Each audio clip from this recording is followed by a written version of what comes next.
ko na yung board sa may heatsink, heatsink niya. And then ito tinanggal ko na rin yung mga bloke. Ang pag-check nito guys, pwedeng mag-check kayo ng itong diode lang muna. Itong diode, check niyan kung may shorted or wala, para malaman nyo kung saan side kayo babaklas ng mga bloke. Kapag pares may shorted yung diode, ibig sabihin kabilaan yung may shorted. Shoutout muna tayo. Shoutout sa may-ari nito na taga Baras Rizal. Ayan, layo-layo dinala pa rito sa akin. Naawa nga ako si Kaiser kasi nag-commute lang siya. Sabi ko layo nun tapos naka-commute lang. Akala ko naka-motor siya. Layo ng Baras, dinala pa rito sa atin. Nung ulit ko sir, maraming salamat sa pagkakatiwala mo ng unit pa rito sa akin. Ito, tinakpan natin yung brand name kasi sabi ko sa inyo, kung maaari lang pilitin kong matakpan na ngayon yung mga brand name. Okay, power amplifier. Ang issue kaya din lang rito sa atin, pinagawa daw niya ni sir ito sa iba na doon sa kanila, aso hindi daw na patino. Ito, binaklas ko na nga ito kasi chinik up ko na kumbaga. Ang usapan dito is katulad sa LX20, LX10 o basta yung mga package natin na if fix bias siya, ilalagyan ng fuse kasi wala pang fuse to Pero ang itong brand, yung bagong labas nila ngayon may fuse na. Ito wala pa kasi mga unang labas ito. Tapos mag-add sana ng power transistor. Kaso naka 5 pairs na ito na hindi na tayo mag-add. Kundi i-repair na lang natin ito. Ditong side na to. Dito is good to Yung dito is i-repair natin. Tapos i-fix bias. Yun na lang gagawin natin. Tapos ito ayusin natin yung paglagay ng mga fan. Okay? Ito yung mission natin for today's video. Medyo maliitan muna tayo ng mga unit Okay, ang gagawin natin na first move ay wala, dito na. Siyempre, dito na tayo sa channel 2 agad. Nakakalas na ito Dito pala, pakita ko sa inyo. Ang ginawa ng unang gumawa. Yan. Ito guys, pasensya na minsan kung nagbabanggit tayo na galing sa iba. Hindi tayo naninira kumbaga. Binabanggit lang natin yung nababanggit din ng customer natin. Na siyempre, sinabi nga na galing sa iba Ganun din naman yan, kahit gawa ko dito. And then hindi ko niya sabihin natin nagawa ko tapos pagdating dun sa may-ari nagka-problema dinala sa iba. Ganun din yan, babanggitin din yan ng iba, babanggitin niya rin sa iba yan. Tapos sabihin na hindi, pinagawa ko kay Solid G yan na hindi rin tumagal Ganun din yan, hindi paninira tawag dyan. Okay, eto nakapatong na nga Ayun, kalasin natin to. Tapos troubleshoot na natin. Inalas ko na yung board sa may heatsink niya. And then ito tinanggal ko na rin yung mga bloke. Ang pag-check nito guys, pwedeng mag-check kayo ng itong diode lang muna. Itong diode, check nyo kung may shorted or wala, para malaman nyo kung saan side kayo magpas ng mga bloke. Kapag pares may shorted yung diode, ibig sabihin kabilaan yung may shorted or may problema na transistor. Ngayon, babaklasin nyo na yan, babaklasin nyo na yung bloke. Ang problema dito is patayo, kaya need talaga natin baklasin sa may heatsink nya. Ngayon, ito yung nasagap ko na sira Lahat ng nakahiga or tinumba ko ay sira yan. 1, 2, 3, 4 shorted yan. And the rest is buo. Buti 4 lang. Bumigay agad yung fuse dun sa may AC line nya. Na-check up ko na kasi ito, kaya nakaabang na siya, nakabaklas na kumbaga. Yan hindi ko na makita sa inyo kung may shorted or wala. Basta pumutok yung fuse dito sa AC line doon. Kasi nga walang fuse ito sa may secondary line nya. Ayan shorted, short, and then short Tapos next dito, short din diba? Dito naman is good. Ito good. Ito good. Hindi gumalaw kasi naka-reverse tayo. Good. Tapos dito, same lang din, hindi gumalaw. And then dito, hindi yan gumalaw kasi naka-reverse tayo. Ngayon dito sa may bias nya, ano yung kanito to? Parang buo naman. Kaso lang awkward na ginawa nila Tingnan nyo medyo awkward lang. Tamad ako pero mas tamad pa sila sa akin.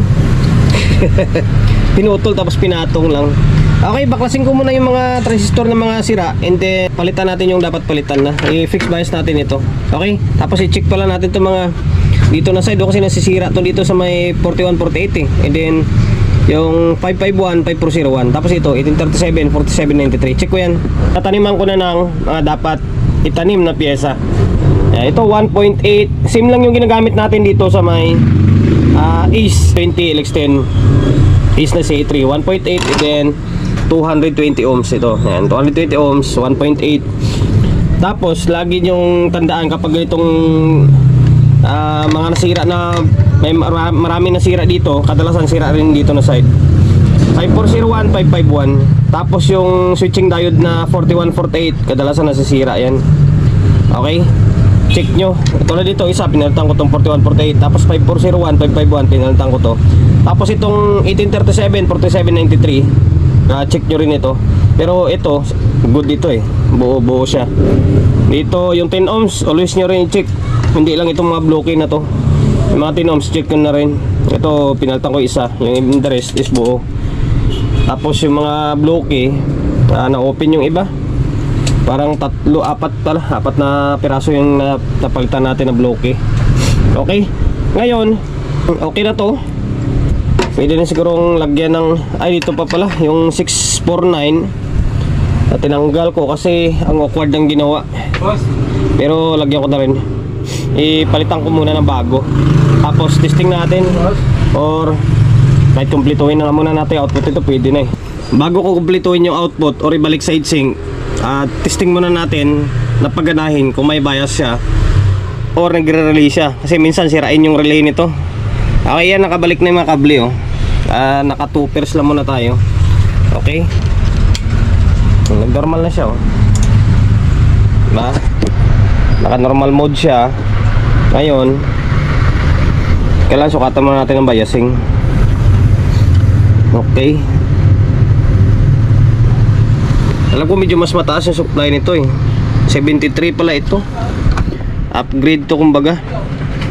73. O ayan, bias niya oh. Sa 0.3. Nasa 0.3. Goods na siya. Goods na siya. Ganda ng bias niya. Mas mataas pala ito against sa LX20. Okay, goods na. Ay, balik na natin sa may heatsink. Kumpletuhin na natin. Pwede na ilaban. Tinamad na ako magbaklas. Tinamad na ako magbaklas kasi yung mga wire niya may pandikit, antitigas. Okay. Ngayon, sungkit na lang. Itong gagandahan sa mga double sided, sabi ko sa inyo, na once na may gusto kayong tatanggalin na parts, is sa taas na lang inangin or tatanggalin, pwede na. No need na baklasin yung buong board. Okay, kasi double sided naman yun eh. Tagos naman sa ilalim yan. Wag lang mabunot yung pinaka cladding niya. Okay, ito 220. Ganda, nakaangat oh. Tapos ito 1.8. Okay, fixed bias lang naman gagawin natin dito eh, kasi working naman ito. Kung ano yung bias dun sa may kabila, syempre yun ang gagamitin natin dito. Tapos ito, kumpleto na yan ha. 1, 2, 3, 4, 5, kumpleto na, pati sa may ilalim. And then ito, pahabol ko kasi maraming namamali dito. Yung 649, 669, kapag nagpalit kayo ng transistor na yon, tapos ang pinalit nyo is may bakal or hindi siya yung purong silikon ba. Ito kasi bakal sa labas eh. Ngayon pabaliktad yan. Maraming namamali dyan. Baka isipin nyo pataob yan. Hindi, pabaliktad. Yung bakal niyan sa labas. Ngayon sasapinan nyo yan ng meka. Kung wala kayong bolts na yung may plastic sa gilid, kung wala kayong ganun, mag-meka kayo. Ayan oh. Yan ginawa ng una rin gumawa dito, inipit niya lang, binaba niya, tapos inipit niya ng isang transistor na meka. Pwede naman oh. Yan, patungan nyo lang ng meka para hindi lang tumagos yung tornilyo sa may bakal. Okay, ayan, kompleto na siya. And then dito naka-fix bias na rin. Okay, balik natin to, ibalik natin na maayos. Tapos pasada tayo rito. Naglagay tayo ng fuse dito kasi yun nga, kasama sa package natin yung may maglalagay ng fuse. Lagyan ko na ng fuse itong power supply. Eto, yan, iba na yung ginagamit ko na dito na fuse holder. Ubusan tayo ng yung katulad dati na kulay puti. Ito, mas maganda ito, Taiwan nito eh. Yan, doon pa rin natin to nabili sa dati natin binibilan. Ayan. And then ang proseso nito pares lang naman sa LX20. Ito rin ako nagpuputol dito. Ayan, tapos sa may kabilang side, ito positive pala dito, negative sa kabila. Ayan, dito puputulin mo yung linya na yan kapag nakapaglagay ka na ng fuse. Tapos ayan oh, maging labasan nyo. Okay. And then kung wala kayong ganito, wala kayong kahit alam ba rin na makapal, pwede yun. Kung wala kayong ganito, patayo nyo lang yung alambre tapos hinangin nyo yung fuse, pwede yun para magiging may silbing fuse lang kayo. Okay, tapos ang ginagamit ko na fuse dito is 15 ampere. Ayan, 15 ampere, meron ng laman yan. Ayan, yan, 15 ampere, pwede yan hanggang 12 to 15 para hindi siya ganun ka punat. Kumbaga once na magka problema is bibigay lang agad. Okay, yan, puputulin mo to dito ha, putulin dito, putulin dito, tapos iangat mo to. Siyempre diode to eh, hindi ka makapaglagay ng fuse line dyan kapag hindi mo iangat ito, diode dito. Ngayon kapag nailagay mo na yan, siyempre balik mo to, sabay hinang, di ba?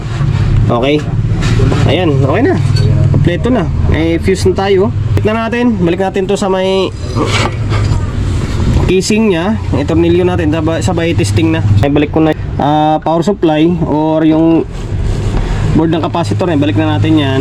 Okay, nabalik na natin, na-wiring natin na maayos. Yung ito, tinanggal ko ulit. Nakatornilyo na sana ito eh, kaso pag switch on ko, umilaw. May mali pala akong transistor na ilagay. Yung C na ilagay ko sa A. Okay, yung extra fan, ayun na. Meron ng na-fix na natin. Itong extra fan, inayos lang natin to kasi natanggal to. Meron na nakalagay yan, nilagyan na ng unang gumawa. Okay, para matapos na. Marami pa tayong gawain. Ayan, naka normal mode to 20 na nga natin. Bahala ka dyan. Inulit natin, may fuse na yan Ayan, may fuse na yan. Ngayon, may speaker na nakakabit yan. Naka-speaker na. Yung mga switch, kinalagalaw na natin. And then may audio input na. Itong speaker, cellphone natin na isa. Okay? Yan.